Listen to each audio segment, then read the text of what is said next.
Guys, welcome back to കാത്തുമാൾ vlogs. അപ്പം ഞാൻ വന്നേക്കുന്നത് ഒരു മിനി വ്ളോഗായിട്ടാണ്. ഗായ്സ്, ഞങ്ങൾ നിങ്ങളെ ഇത്തിരി പൂക്കൾ കാണിക്കാതെ. ഫസ്റ്റ് തന്നെ ഈ പൂവാണ് ഗായ്സ്. പിന്നെ ഈ പൂവാണ് ഗായ്സ്. ഇത് നല്ല പൂവാണ്. സൺഡേ മൺഡേ എന്നാണ് ഈ പൂവിൻ്റെ പേര് ഗായ്സ്. ഇങ്ങനത്തെ ഇലയുടെ പൂവൊക്കെ ഉണ്ട് ഗായ്സ്. നമുക്കിനി അപ്പുറത്തോട്ട് പോവാം. സൗണ്ട് കേട്ട് ആ ലോറിയിൽ അവിടെ എന്തോ ഒരു സാധനം ഇറക്കുന്നതാണെന്ന് തോന്നുന്നു.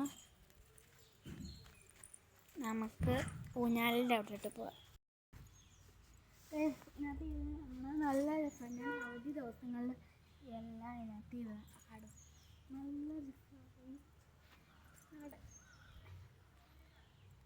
പക്ഷേ ഒരു പ്രശ്നമുണ്ട്, ഇത് ചരിഞ്ഞാടുന്നത്. ചരിഞ്ഞിട്ട് എന്താണെന്ന് വെച്ചാൽ ഇവിടെ ഒരാളിരിക്കുമ്പോൾ നമുക്ക് ഇതിലേക്ക് ഇങ്ങനെ ആടാൻ പറ്റുന്നു.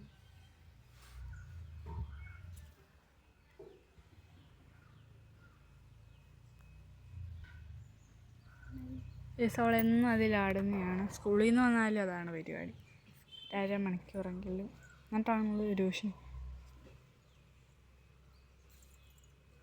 ഇതുണ്ട്, വീടാണ്. ക്ലാസ് വീടെന്ന് ചോദിക്കല്.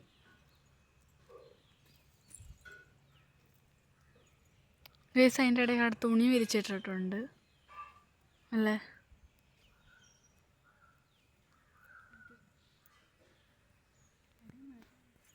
കുറച്ച് ഇവിടെ പശുവൊക്കെ വന്ന് എടുക്കും. എന്നാൽ പുല്ലൊക്കെ കുറേ ഉണ്ട്. ഞാൻ ഇവിടെ കൊണ്ട് കെട്ടിയേക്കുന്നതാണ്, നമ്മുടെ അല്ലത്. എന്താ പശു ഒന്നേ ഉള്ളൂ, നോക്കട്ടെ. ഒരു പശുവേ ഉള്ളൂ. മിസ് ബീവിനെ പിന്നെ അവിടെ കിടന്ന് കാണിച്ചു. ഉറങ്ങുമായിരിക്കും.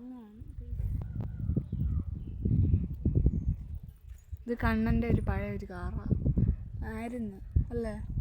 അന്നിപ്പോഴും ഇത് കളിക്കത്തില്ലേ. ഇത് കണ്ണൻ്റെ പഴയൊരു കാറായിരുന്നു. ഇത് സൗണ്ട് കേൾക്കുമായിരുന്നു. പക്ഷെ ചിറ്റപ്പൻ കഴുകാനെടുത്തപ്പോൾ അത് വീണ് സൗണ്ടെല്ലാം പോയി അല്ലേ. വെള്ളം വീണ് എല്ലാം പോയി.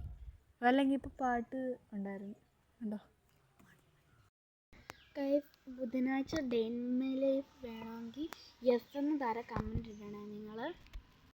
ഗൈസ്, ഇവിടെ ഉള്ള അത്രയും പൂവൊന്നും കാണിക്കാൻ പറ്റില്ല. അപ്പോഴത്തേക്ക് ഞാൻ കുഴയും. കാണിക്കുമ്പം കുറേ പൂവുണ്ട് ഇവിടെ, കാണിക്കാൻ പറ്റത്തില്ല. ഗൈസ്, അതൊക്കെ നോക്കിക്കൊണ്ടിരിക്കുമ്പം ഞാൻ കുറേ നെയിൽ പോളിഷേഴ്സ് കണ്ടു. അപ്പം ഈ ഒരു നെയിൽ പോളിഷ് എനിക്കിഷ്ടം. അപ്പം ഞാനിത് ഇടുകയാണ്. കയ്യിലാണ് ഗൈസ് ഞാൻ ഇടുന്നത്.